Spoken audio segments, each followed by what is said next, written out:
Hi everyone. So I've never really shared this with a lot of people before, but I feel like the videos that I've watched really help me, and I want this video to be helpful and just for people out there who are confused on what they're feeling and feel like they are the only one with this and just have no hope, because that's the way I felt for the longest time and super scared. So when I was about 14 is probably the earliest I can remember, 13 or 14 years old, I started getting these weird episodes of my heart racing, like thumping out of my chest. When I was doing absolutely nothing. A couple times they happened when I was like playing tennis in matches, and I would like calm down, breathe and stuff, and usually your heart, like if you're in between like a set or games and stuff, or if you're done with the match and you're ready to go home, usually your heart rate settles down. Like if you're done exercising, like your heart eventually goes back down to resting after it's been 150, 160, whatever beats per minute. But mine would just stay like 150, 160, just constant, like but I was like calm. So that would happen a couple times a year, and I went to like different cardiologists. I went to a pediatric cardiologist, and I wore a bunch of the event monitors where they put the electrodes on you and you wear it. I did one for like 24 hours, then 48 hours, and then I've worn them for up to 30 days before, and they didn't catch anything, which is really disappointing. But as the years went on, I would have them probably like once every 6 months in high school and stuff, or one every couple months. And then when I was in college, they started happening more, where my heart would just go into that tick-tock rhythm. Like I'd feel it all of a sudden like set in, like just something changed, but I didn't know what the heck was happening. I was trying to find different triggers, like when this was happening, like what was going on in my life, and I found that being stressed or anxious kind of was a trigger, or caffeine, some sort of stimulant like that. And when I was about to start my period, those are the three main things. Oh, also like not getting enough sleep is big. It would happen then when I was really tired. So there was like a breaking point for me when I was a freshman in college. It kept happening more and more, and one time I just couldn't get it to stop, because usually I can get it, this crazy heart rhythm, to stop by just laying down and just breathing, and it somehow clicks out of it, like just, I don't know how, it just does, and it just wouldn't. I was at the gym by myself, and I had like a panic attack because my heart was just beating so incredibly fast that I thought, oh my gosh, like my heart's just gonna stop. And after that, I just had really bad anxiety about when it was gonna happen and what this was and what I could do about it just to make it stop, because it's just the most terrible thing. But recently, over the past 6 months, it just got so much worse. I decided to go to the Cleveland Clinic last February, and they had me wear a 30-day monitor. They didn't catch any of these random episodes. I didn't have any. The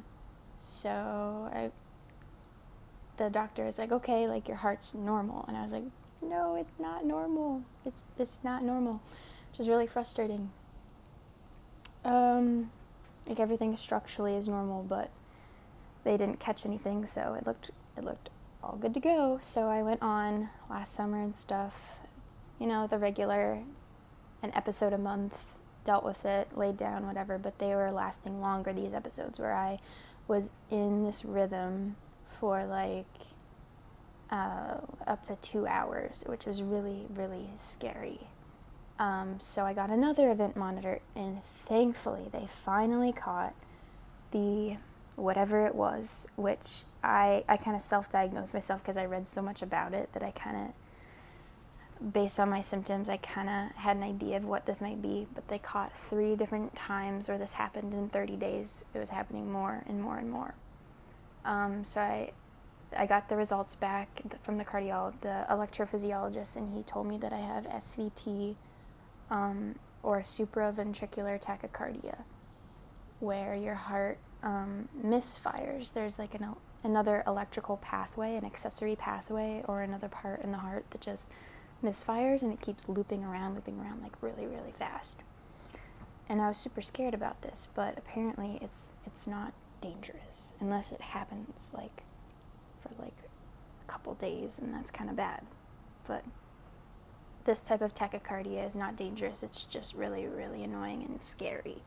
So he told me, my electrophysiologist told me, he asked me, what do I want to do? There's a couple options. You could try medication, or you could have what's called an ablation, which scared me very badly, which is a procedure. I've never had a procedure done before. So we decided to go with the medication. It's been helping, but I still get the SVTs like every day, but they're a lot shorter now, like from a minute to like 10 minutes instead of hours. So yeah, that's kind of my experience with this. I recently decided to have an ablation, so I might do a video of how that goes, and see if they can cure this, because it's curable. So basically, if you don't know, an ablation, they put catheters, like little wires, through the veins in your leg. You're totally out for this. And they go up and try to either burn or freeze the part of your heart if they find it that's misfiring, and hopefully they burn that tissue and it won't be able to work anymore. So that's what I'm hoping will happen for me. But yeah, this is just my experience with SVT. It's been a long road. I've had it for like probably a little over 10 years, and I finally this past year got a diagnosis. And for the longest time, even doctors didn't know what this was. I'm surprised, but yeah, I finally got that diagnosis and it felt good. But I just want to make a video to know that you aren't alone and that you're gonna be okay. You just gotta breathe through it, and yeah, it's scary, but just keep reminding yourself that you're gonna be okay. It will stop, and they have other ways of making it stop, but it's not as bad as like a ventricular tachycardia. So yeah. So tips I have if you have this is stay away from caffeine if you don't want this to happen. Get enough rest and sleep. Try to eliminate stressors in your life. But yeah, just try to find like triggers, honestly. Keep a diary. I have a full diary in my phone of every single time this happens, which is a long list of times. Thanks for watching, and I wish everybody the best, and yeah, comment below. Thanks.